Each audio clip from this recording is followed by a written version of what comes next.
Is it time? Have you gone as far as you can by yourself with just a few other co-founders? Are you getting to the point where you are literally pulling out your hair? Sometimes trying to figure out when you need to hire feels like one of those mythical questions with 5 different ambiguous answers. Well, allow me to add some clarity to the confusion. I've walked this road before. I've built businesses and I've sold businesses and I've worked with countless startups. What? That's a lie. You can probably count them, but it's at least over 100. And I'm well aware that this is one of those milestones that can feel pretty nerve-wracking. So to calm those nerves, let me offer you some practical advice and some questions that you can ask yourself so you can conquer this challenge with confidence and make that extremely important first hire.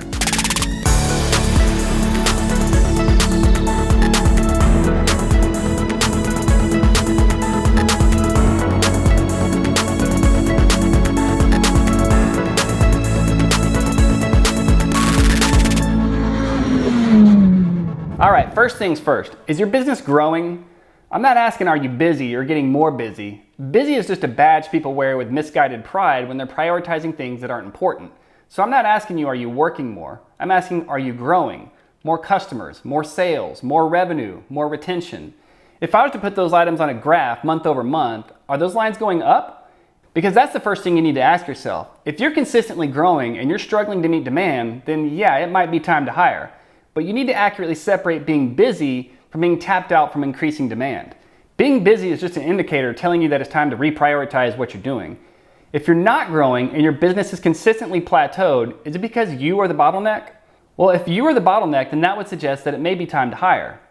But if lack of growth is from any other reason, then let's push pause. It's probably not time to hire yet. And let me ask this question. Do you have a plan? Let's say you do find the right person. Do you know exactly what you need them to do? You need to have a plan. Telling someone that you need them to help isn't really a plan. You need specifics, and probably more than you think. For the first couple months, that new hire is going to be looking at you, waiting for specific instructions as to what they're going to do each day and how they're going to do it. So you need to write out all the things that they're going to do and shape that information into a job description. What repetitive tasks can you move off your plate and onto theirs and still deliver to your customers the same quality? And let me just say, now is the time to let go of those control freak tendencies. God help us, you know who you are. I hope. We love to tell ourselves that no one is going to be able to do what we can do and at the same time, at the same quality. Let's just all collectively call BS on that lie for all our sakes and get over ourselves. You're not that special, and neither am I. Put that overinflated pride aside and accept that there are people in the world that can do what you do and better. They're out there. You may not know who that person is yet, but don't let that fool you into thinking that they aren't out there. Whatever it is that you do, there's someone out there that can do it better. Just be okay with that, because that's reality. You're not the smartest person in the room, and thank God, because if you were, you'd never learn anything. You're not doing anything that no one else can do. You're simply doing a collection of things that no one else is choosing to do. And that's what makes your business special. It's not special because you're awesome. It's time to move into the real world if you're still living in that fantasy land. A company I co-founded with a few other people now has over 800 employees. For each thing that I'm truly good at, there are now dozens of people that do it better. And while that may take shots at my pride, that's actually great news when it all boils down to it, because I still benefit from their greatness. Honestly, if you know you are the control freak type, you need to put that and its nasty little friend perfection to death, because nothing kills a growing business and profitability like those two devils. Employees want to be empowered, not controlled. And while we're issuing warnings, let's go ahead and swallow that one pill that's not going to taste good. You may have to take a pay cut. It's okay, that's totally normal. If you're a one-person show or it's just you and a couple co-founders, everything after cost goes into your pocket. And if you're asking yourself if you're needing to hire, then you've probably gotten a little accustomed to making a little bit more each month after month. You may have to put your big boy or big girl pants on and recognize that delayed gratification is in your immediate future. Chances are your new hire will not have the same vision that you have. So for the most part, money talks and hopes and dreams walk. This is a toll bridge you're crossing, and while the tolls may vary, it probably amounts to you taking a pay cut. Now, who are you going to hire? Once you have your plan for what this new hire is going to do, you need to find a person that is good at doing the job that's on the table, not just someone that you like.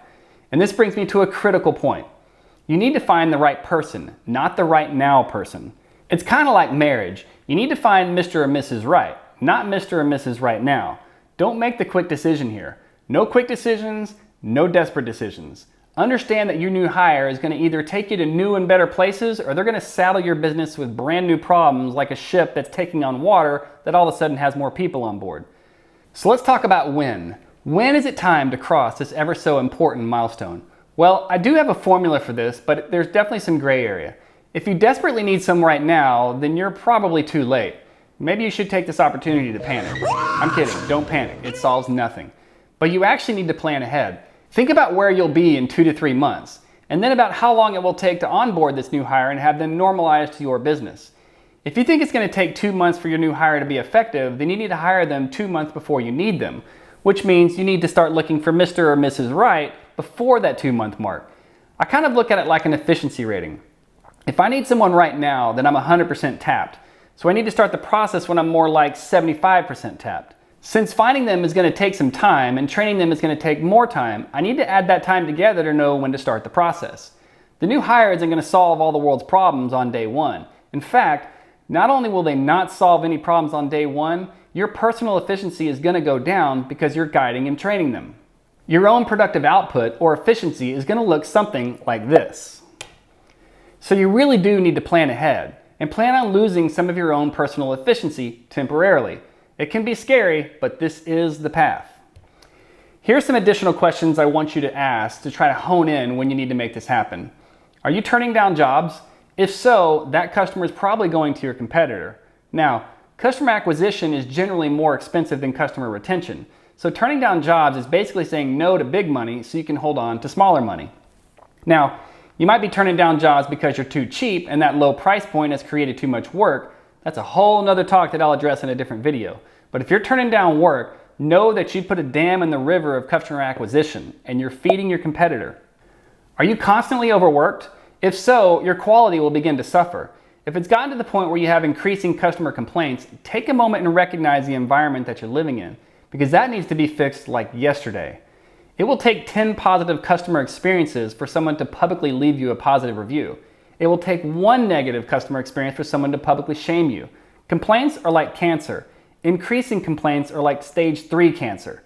Kill that crap immediately before it spread far enough to kill you. Deal with those complaints and work to exceed their expectations. Most customers will leave without voicing a concern or a complaint, so if you actually get one handed to you, treat it with care and know that you're getting a second chance. The most common reason a customer leaves is because they think you don't care about them. That customer will leave 5 times more often than a customer that just feels dissatisfied, which is the number 2 reason customers leave. You need to plug the holes in your ship before it sinks.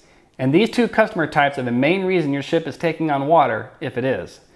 I also want you to think about where the business needs to be in about 1 year. Can you get there without hiring? Can you scale as things are now? Or can that only happen if you hire? Where do you want to be a year from now? And what's it going to take to get there? And also, are you ever able to take time off? Time off is crucial. Studies show that people that take time off come back refreshed and work at greater efficiency when they come back. And that goes for you too, not just employees. You need a healthy balance of time off. If you never take time off, you're kind of building a business on a faulty foundation. To be successful, you need to replicate yourself and delegate. You powering through and always 24/7ing it is not the road to replicating yourself. And understand, you are not your job. You have a job or a business, but that's not who you are. That's not your identity. I can't dive off into that deep water right now, but hear me now, believe me later, you need time off. Finally, let's chat about some qualities your new hire is going to need that go beyond the skills that they may already have. 1, they need to have similar values as you. The early hires in your business need to be more equally yoked with you than, say, hire number 10 or 11. They need to understand your vision and have the capacity to be passionate about it. They'll need high emotional intelligence and they'll need to be flexible and honest. The reality is, they will be pulled in a variety of directions in short time, so it helps greatly if they're not a one-trick pony. And maybe not most importantly, but very importantly, they need to be able to learn. They need to be able to learn and become proficient at things they know nothing about. I'll take a good learner over a highly skilled person any day of the week. A good skill is only good for that one thing, and things change so that skill may not be needed in 2 to 3 years. But the ability to learn well and fast is a huge asset. Let me end with this. Do you know why startups fail? The most common reason is that there is no market need for the product. It sounds silly, but studies show that it's quite popular to provide solutions to problems that don't exist. Surely that's not you, right? You're smarter than that. The second most common reason startups fail is that they run out of money. That's legit. I can't poke fun at that. But reason number 3 for why startups fail is that they have the wrong team. So what we're talking about today is you getting the right team, making the right hire at the right time. If you can solve this problem well, you will have a massive leg up on the competition. You can do this. I know it can be scary. I've been there and done that. And I'm sure this is well outside your comfort zone. But let me ask you, out of all the amazing things that happened in your life, how many of those happened from within your comfort zone? I'm going to put my money on 0. So ask yourself these questions that I've mentioned throughout the video and be honest with yourself if you just feel busy. First off, your feelings lie all the time, and busy is not the badge of honor that so many make it out to be. But start making a plan now. And hey, maybe after you reflect on all this information, you find that it's not time to hire. That's okay too, but you'll now have a better idea for when it will be time to hire. And if it is time, give yourself some grace. You're not going to do this perfectly, and it may never feel comfortable. That's okay. Perfection is not what we're going for here. Progress is what we're going for. Growth is what we're going for. Hey, thanks for watching. I truly hope this helps you. If you've got questions about any of this, just ask it in the comments below. Maybe I can help, or maybe someone else watching can. And if you got value out of this, punch like, subscribe, and ring that bell for me. Take care, y'all.